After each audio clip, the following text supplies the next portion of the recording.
एक बुजुर्ग औरत मर गई। यमराज लेने आए। औरत ने यमराज से पूछा, आप मुझे स्वर्ग ले जाएंगे या नरक? यमराज बोले, दोनों में से कहीं नहीं।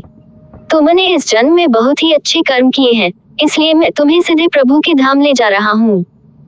बुजुर्ग औरत खुश हो गई, बोली, धन्यवाद, पर मेरी आपसे एक विनती है।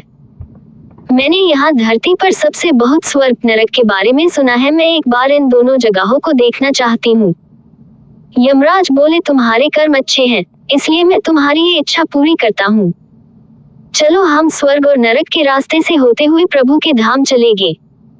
दोनों चल पड़े। सबसे पहले नरक आया।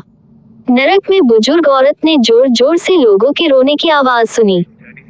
वहां नरक में सभी लोग दुबले पतले और बीमार दिखाई दे रहे थे। औरत ने एक आदमी से पूछा, यहाँ आप सब लोगों की ऐसी हालत क्यों है? आदमी बोला, तो और कैसी हालत होगी, मरने के बाद जब से यहाँ आए हैं हमने एक दिन भी खाना नहीं खाया। भूख से हमारी आत्माएं तड़प रही हैं। बुजुर्ग औरत की नजर एक विशाल पतीले पर पड़ी, जो कि लोगों के कद से करीब 300 फुट ऊंचा होगा। उस पतीले के ऊपर एक विशाल चम्मच लटका हुआ था। उस पतीले में से बहुत ही शानदार खुशबू आ रही थी। बुजुर्ग औरत ने उस आदमी से पूछा, इस पतीले में क्या है? आदमी मायूस होकर बोला, ये पतीला बहुत ही स्वादिष्ट खीर से हर समय भरा रहता है। बुजुर्ग औरत ने हैरानी से पूछा, इसमें खीर है, तो आप लोग पेट भर के ये खीर खाते क्यों नहीं, भूख से क्यों तड़प रहे हैं? आदमी रो रो कर बोलने लगा, कैसे खाएं? ये पतीला 300 फीट ऊंचा है, हम में से कोई भी उस पतीले तक नहीं पहुंच पाता। बुजुर्ग औरत को उन पर तरस आ गया। सोचने लगी, बेचारे खीर का पतीला होते हुए भी भूख से बेहाल हैं। शायद ईश्वर ने इन्हें ये ही दंड दिया होगा। यमराज बुजुर्ग औरत से बोले, चलो हमें देर हो रही है। दोनों चल पड़े। कुछ दूर चलने पर स्वर्ग आया। वहां पर बुजुर्ग औरत को सबकी हंसने खिलखिलाने की आवाज सुनाई दी। सब लोग बहुत खुश दिखाई दे रहे थे। उनको खुश देखकर बुजुर्ग औरत भी बहुत खुश हो गई।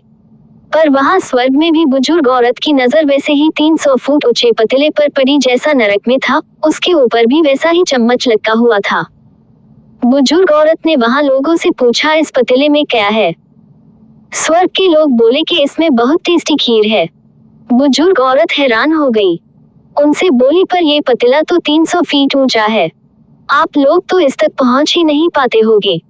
उस हिसाब से तो आप लोगों को खाना मिलता ही नहीं होगा, आप लोग भूख से बेहाल होंगे।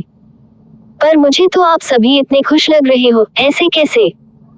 लोग बोले, हम तो सभी लोग इस पतीले में से पेट भर के खीर खाते हैं। औरत बोली, पर कैसे? पतीला तो बहुत ऊंचा है। लोग बोले, तो क्या हो गया, पतीला ऊंचा है तो यहाँ पर कितने सारे पेड़ हैं। ईश्वर ने पेड़ पौधे, नदी, झरने हम मनुष्यों के उपयोग के लिए तो बनाई हैं।